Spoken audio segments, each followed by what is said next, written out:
Penicillin G ये एक penicillin group की एंटीबायोटिक है, नाम से आपको पता चल गया। ओके, इसका एक दूसरा नाम है पेनिसिलिन जी को हम बेंजाइल पेनिसिलिन के नाम से भी जानते हैं।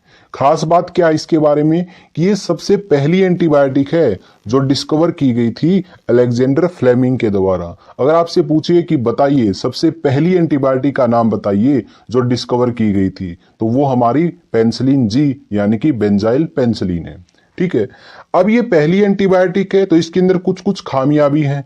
अब वो क्या क्या खामियां हैं उनके बारे में बात करते हैं।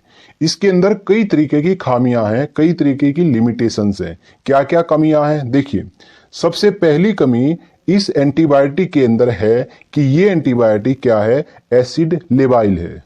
एसिड लेवाइल का मतलब क्या है, यानी कि ये एंटीबायोटिक एसिड के कॉन्टेक्ट में जैसे ही आएगी इसका एक्शन खत्म हो जाएगा।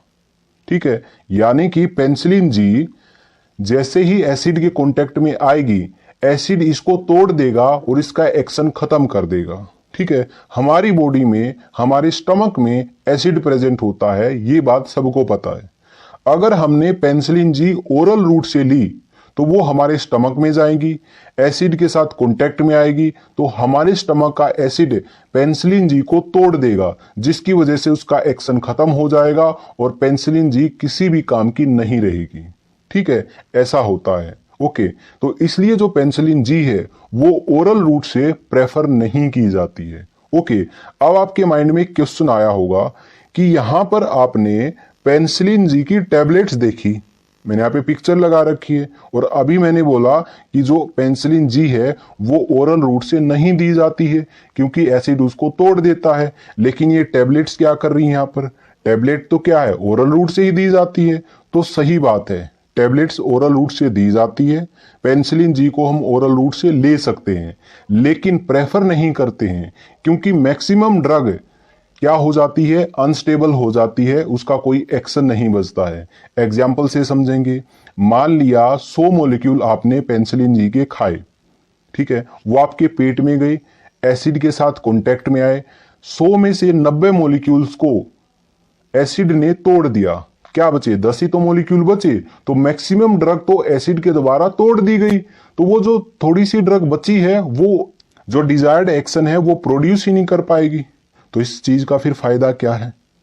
ठीक है, तो पेनिसिलिन जी को हम ओरल रूट से दे सकते हैं बट प्रेफर नहीं करते हैं क्योंकि ये क्या है, एसिड लेवाइल है। ठीक है, पहली कमी आपको समझ में आ गई। अब पेनिसिलिन जी ये क्या है, एसिड लेवाइल है, तो कुछ ऐसी ड्रग बनाई गई जो एसिड रेजिस्टेंट हो, एसिड उनको तोड़ ही ना सके। अब वो कौन कौन सी ड्रग्स थी, तो एसिड रेजिस्टेंट ड्रग बनाई गई जो एसिड तोड़ ही नहीं सकेगा। एसिड उनको तोड़ नहीं सकेगा तो उनको हम ओरल रूट से ले सकते हैं, इसलिए एसिड रेजिस्टेंट पेनिसिलिन को हम ओरल पेनिसिलिन के नाम से भी जानते हैं। अब कौन कौन सी है, जैसे अमोक्सिसिलिन है, एम्पिसिलिन है, पेनिसिलिन वी है, ओक्सासिलिन है। तो ये जो एंटीबायोटिक्स हैं, ये जो पेनिसिलिन्स हैं, ये ओरल रूट से ले सकते हैं, एसिड इनको तोड़ नहीं पाएगा क्योंकि ये एसिड रेजिस्टेंट पेनिसिलिन है। ठीक है, तो पहली कमी के बारे में हमने बात कर ली। अब दूसरी कमी क्या है पेनिसिलिन जी के अंदर, दूसरी कमी है कि ये एक शॉर्ट एक्टिंग दवा है। शॉर्ट एक्टिंग का मतलब है इसका ड्यूरेशन ऑफ एक्शन बहुत ही कम है, हमारी बॉडी में ये कम समय के लिए काम करेगी। ठीक है, इसलिए हमें ऐसी दवाइयां बनानी पड़ेंगी जो कि लॉन्ग एक्टिंग हो, लंबे समय तक हमारी बॉडी में काम कर सके। तो फिर पेनिसिलिन जी से कुछ और दवाइयां बनाई गई, उनको बोला डिपोट फॉर्मेशन। तो पेनिसिलिन जी को लेकर डिपोट फॉर्मेशंस बनाई गई, डिपोट प्रिपरेशंस बनाई गई। ठीक है, उनका नाम क्या था, बेंजाथीन पेनिसिलिन, प्रोकेन पेनिसिलिन जी। तो ये दो डिपोट फॉर्मेशन बनाई गई, ये दो दवाइयां बनाई गई। ये क्या है, डिपोट फॉर्मेशन। डिपोट प्रिपरेशंस का मतलब क्या है, ऐसी दवाइयां जो हमारी बॉडी में स्लोली ब्लड के अंदर एब्जॉर्ब होंगी और अपना काम करती रहेंगी।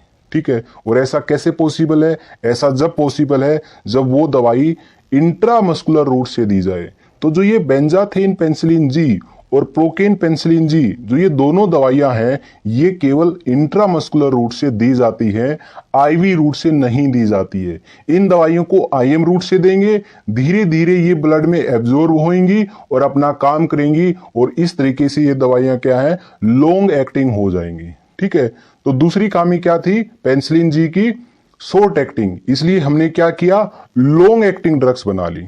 ठीक है, अब अगली खामी की तरफ बढ़ते हैं। अगली कमी जो पेनिसिलिन जी में है वो है नैरो स्पेक्ट्रम। नैरो स्पेक्ट्रम का मैंने आपको पिछली वीडियो में मतलब बताया था। ठीक है, नैरो स्पेक्ट्रम का मतलब ये है कि ये दवाई ग्राम पॉजिटिव या ग्राम नेगेटिव दोनों में से एक ही बैक्टीरिया को मारेगी, दोनों बैक्टीरिया को नहीं मारेगी। तो ये जो पेनिसिलिन ग्रुप की एंटीबायोटिक हैं, ये जो पेनिसिलिन जी है, ये ग्राम पॉजिटिव बैक्टीरिया को मारती है, ग्राम नेगेटिव को नहीं मारती है, इसलिए ये क्या है, नैरो स्पेक्ट्रम है।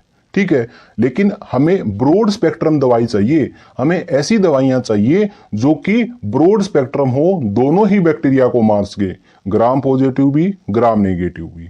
ठीक है, अब पेनिसिलिन जी तो क्या है, नैरो स्पेक्ट्रम है, इसलिए हमने कुछ ऐसी दवाइयां बना ली जो कि ब्रॉड स्पेक्ट्रम है। अब वो कौन कौन सी दवाइयां थी, तो वाइड स्पेक्ट्रम पेनिसिलिन कौन कौन सी है। ठीक है, मैं केवल पेनिसिलिन की बात कर रहा हूं इस पूरे वीडियो के अंदर। ठीक है, वो कौन कौन सी थी, अमोक्सिसिलिन, एम्पिसिलिन, कार्बिनसिलिन और टिकारसिलिन। तो ये जो पेनिसिलिन ग्रुप की एंटीबायोटिक हैं, ये जो पेनिसिलिन हैं, ये वाइड स्पेक्ट्रम है, यानी कि ये ब्रॉड स्पेक्ट्रम है। ठीक है, तो ये कमी भी हमने बात कर ली। अगली कमी है रेजिस्टेंस। ये जो पेनिसिलिन जी है, ये रेजिस्टेंस प्रोड्यूस करती है हमारी बॉडी के अंदर। रेजिस्टेंस का मतलब क्या है कि जैसे मान लिया कोई व्यक्ति पेनिसिलिन जी हर रोज खा रहा है, महीने, 2 महीने, 3 महीने, साल, यानी कि कुछ टाइम के बाद ये जो दवाई है ये रेजिस्टेंस प्रोड्यूस कर देगी, यानी कि ये दवाई काम करना बंद कर देगी। सिंपल भाषा में कहीं रेजिस्टेंस का मतलब है कि ये दवाई काम करना बंद कर देगी, उसको रेजिस्टेंस बोलते हैं। अब वो कितने महीने कितने टाइम में करेगी वो पता नहीं होता है। ठीक है, तो हमें पता लगा कि जो ये पेनिसिलिन जी है ये रेजिस्टेंस डेवलप कर लेती है ना। किसी व्यक्ति को हम दे रहे हैं तो अचानक से ये दवाई काम करना बंद कर देती है, तो ये भी हमारे लिए खराब बात थी। तो इसलिए हमने ऐसी दवाइयां बना ली जो कि रेजिस्टेंस प्रोड्यूस नहीं करती है।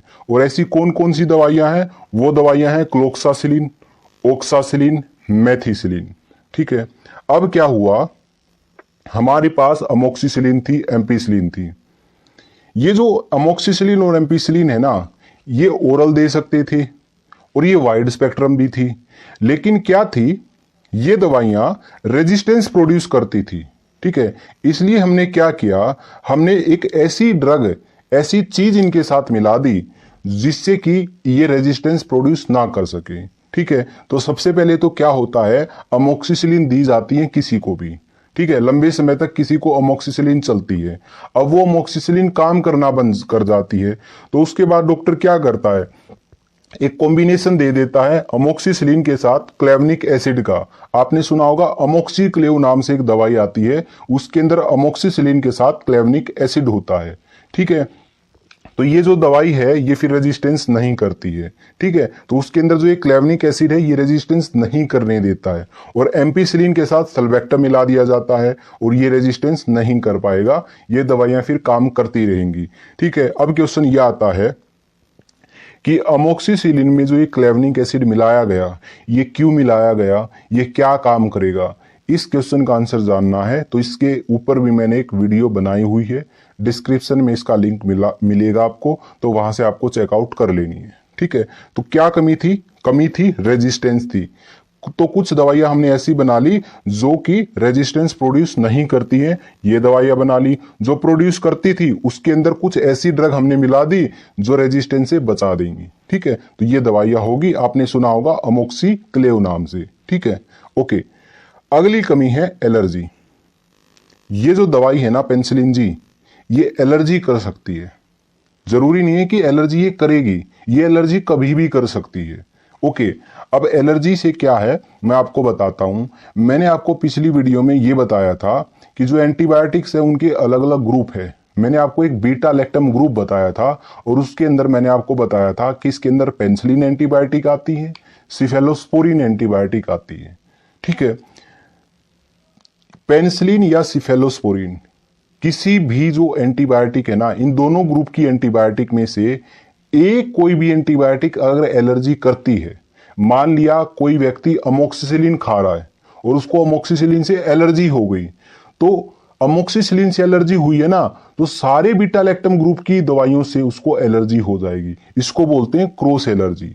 तो जो पेनिसिलिन और सिफेलोस्पोरिन ग्रुप की एंटीबायोटिक हैं वो क्रॉस एलर्जी शो करती हैं। अगर एक दवाई से एलर्जी हो गई तो सारे ग्रुप से एलर्जी हो जाएगी एक्सेप्ट वन, वो होता है मोनोबैक्टम। ठीक है, मोनोबैक्टम थोड़ा सा कभी पढ़ाएंगे डिटेल में। ठीक है, तो याद रखना, मोनोबैक्टम को छोड़कर एक दवाई अगर एलर्जी क्रॉस करेगी तो सारी दवाइयां क्या है, क्रॉस एलर्जी कर देंगी, यानी कि सारी दवाइयां एलर्जी कर सकती है। ठीक है, तो ये है एलर्जी, इसके अंदर ये कुछ खामियां हैं।